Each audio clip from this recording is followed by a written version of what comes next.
지금까지 창세기를 우리가 계속 강해해 오면서 이제 야곱 스토리까지 우리가 이어져 오고 있습니다. 야곱은 어머니 리브가와 함께 계략을 세워서 아버지와 형을 속여서 장자의 축복과 권리를 빼앗았죠. 이런 이 괘씸한 야곱을 이 형 에서가 가만둘 리가 없습니다. 이제는 죽이려고 하죠. 형한테 이 정도 각오는 하고 뺏었겠죠. 자, 어머니의 도움을 받아서 야곱은 하루아침에 도망자 신세가 되어서 삼촌 라반의 집으로 피신을 가게 됩니다. 그래서 하루 종일 도망만 가다가 이제 밤이 되었고요. 그리고 그 길에서 그냥 돌 하나를 그냥 머리에 베고 그냥 그 밤에 잠이 들었습니다. 그리고 그 밤 가운데 꿈에서 이제 하나님이 보여주시는 환상을 보게 되었죠. 12절 말씀을 한번 보여드리겠습니다. 자, 그리고서 아브라함이 받았던 이 놀라운 축복들을 이제 장자의 특권으로서 물려받게 되는 그런 이제 하나님의 말씀을 야곱이 꿈 중에 받게 됩니다.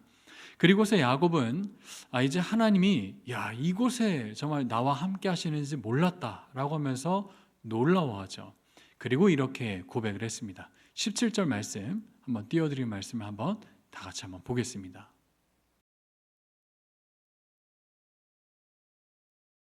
자, 그래서 야곱은 이곳을 베델, 하나님의 집이다라고 이렇게 이름을 짓습니다.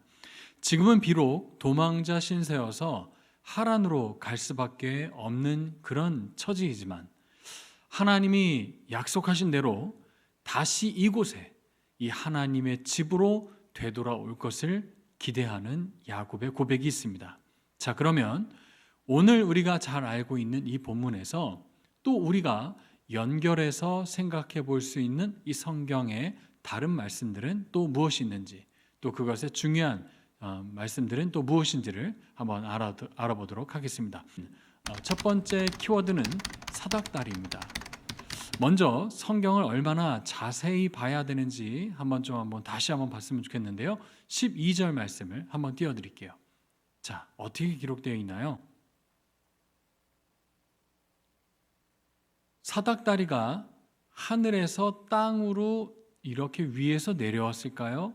아니면 땅에서 하늘로 올라갔다라고 표현이 되어 있을까요? 자, 말씀을 보면 다리가 땅 위에 서 있는데 이렇게 다리가 있습니다.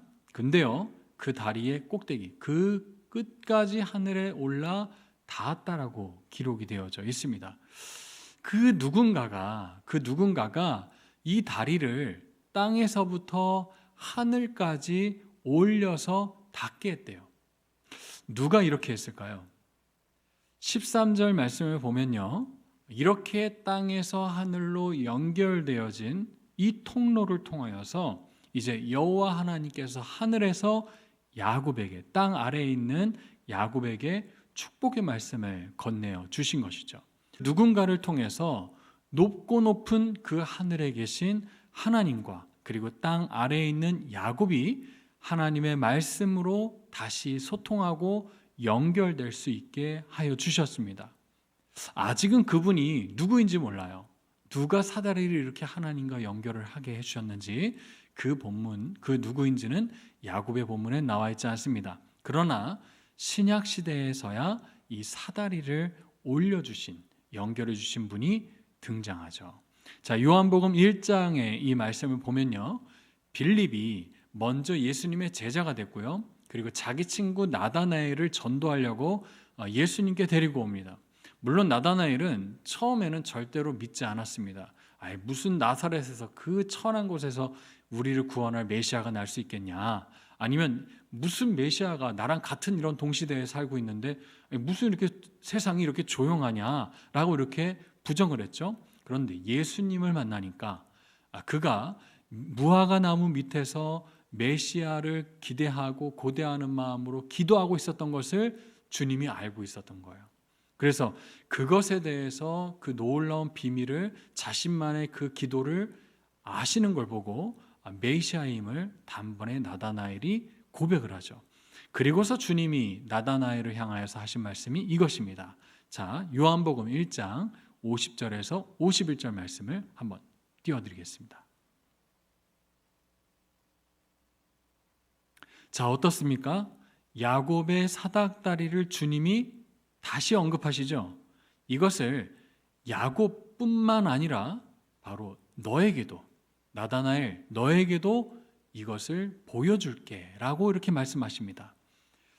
가장 낮은 자리에서 죽으심으로, 그분의 죽으심을 통하여서 하늘에 올라 구원의 다리를 놓아서 우리 인간과 하나님이 대화를 나누고 교제하게 하신 분, 다시 모든 걸 회복시켜 주신 분, 바로 야곱의 꿈에서 땅 위에 다리를 올려서 하늘에까지 닿게 하신 분, 그분이 바로 우리 예수님이라는 것, 그것을 기억하시기 바랍니다.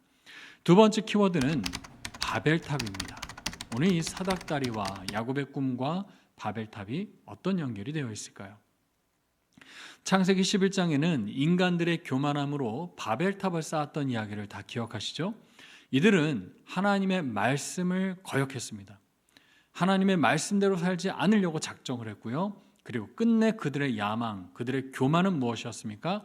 하늘에까지 올라가서, 그래서 하나님과 대항하여서 싸우고, 그리고 하늘의 길을 열어서 그들의 궁극적인 목적은 무엇일까요? 하나님과 같아지는 것. 무엇을 먹으려고 할까요? 하나님 나라에나 있을 그 영생의 나무, 생명나무의 열매를 먹겠다라는 그런 악한 계획을 세웠습니다. 생명나무는 절대로 인간의 노력과 지식, 그 어떠한 열정, 인간 측에서는 절대로 얻을 수 있는 열매가 아니죠. 인간 측에서 쌓아올리는 그 어떠한 것으로도, 그 자신의 어떠한 노력으로도 구원을, 영생을 얻을 수가 없습니다. 그렇기 때문에 하나님께서는 아담과 하와를 추방하시며 생명나무를 불과 화염으로 있는 칼로, 두루 도는 불칼로, 그리고 천군 천사들로 그것을 막아 놓으셨죠. 그렇기 때문에 하나님은 이러한 악한 계획을 가지고 있는 이 인간들을 향하여서 하나님은 이 바벨탑을 무너뜨리시고 그들의 계획을 흩어버리시고 그들의 언어를 흩어버리셨습니다. 자, 우리가 이 말씀을 우리가 잘 기억하실 텐데요. 자, 땅에서 하늘로 올라갈 수 있는 유일한 길, 그것은 인간 측에서는 불가능한 것입니다. 하지만 유일한 길이 있죠. 바로 예수 그리스도입니다. 땅에서 하늘로 올라갈 수 있는 유일한 생명의 길, 생명나무의 실과를 먹을 수 있도록 하나님과 소통의 길을 열어주신 구원의 주인공, 바로 낮은 자리에서 죽어주신 예수 그리스도의 대속밖에 없다는 것을 이 사닥다리의 말씀을 통해서 바벨탑과 함께 연결하여서 우리들에게 새롭게 알려주시는 그런 본문인 것입니다.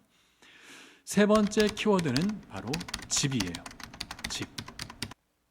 야곱과 같이 아무것도 없어지는 그런 상황, 빈 광야에 혼자 남게 되어질 때, 그리고 집을 나와서 이제 외롭게 혼자가 되어졌을 때, 앞을 내다보아도 아무런 희망이 보이지 않을 때, 그럴 때 오히려 인간은, 또 하나님의 택한 백성은 그 순간에 가장 어렵고 힘들 때, 또 낮아질 때 하나님을 만나게 됩니다.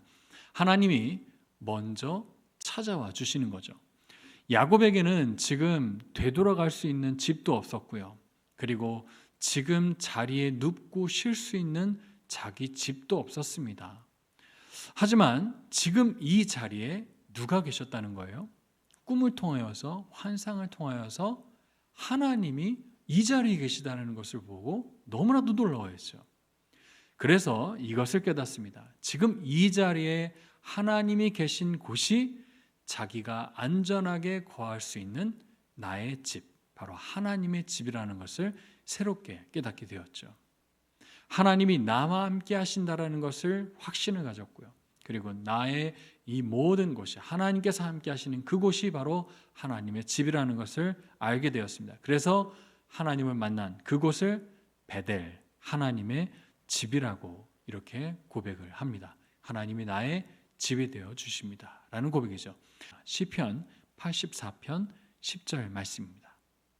주의 궁정에서의 한 날이 다른 곳에서의 첫날보다 나은즉 악인의 장막에 사는 것보다 내 하나님의 성전 문지기로 있는 것이 좋사오니. 야곱이 꿈에서 본 이 사닥다리는 하나님과 우리들 사이를 끊임없이 연결시켜 주시는 그런 믿음이고 은혜의 연결다리입니다. 그것은 누구를 통해서만요? 오직 예수님을 통하여서만 이루어질 수 있는 하늘의 길입니다. 여러분의 삶이 지금 이렇게 예수 그리스도를 통하여서 하나님과 소통되어지고 연결되어지는 그런 은혜의 백성들이 되기를 소원합니다. 또한 지금 이곳에서 하나님이 여러분과 늘 함께 하신다라는 것을 잊지 마시기 바랍니다. 그래서 더욱더 주님이 보시기에 거룩한 그런 합당한 하나님의 백성들로 우리의 한 주간의 삶 가운데 승리하시는 우리 예수가족 청년부가 되기를 소원합니다. 감사합니다.